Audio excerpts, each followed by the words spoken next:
Buying your first home can be exciting and scary all at the same time. It's likely one of the biggest purchases that you'll make in your lifetime, and there are just so many things to know.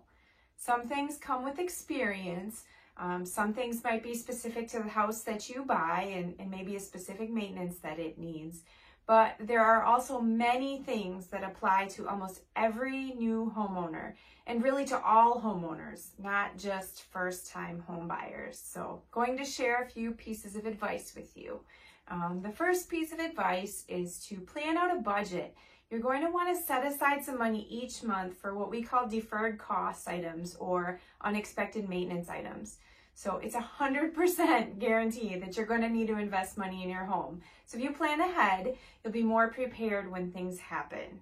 It can be helpful to know the age of some of these important larger items, like things like your roof, your windows, your appliances, furnace, water heater, and just other expensive things that are necessary to keep your home functioning, safe, and secure. So if you know the age of what you have, to some extent, you can plan on when those items will likely need to be replaced. You can use that information to calculate how much money you should set aside each month, so that way you're ready when the time comes.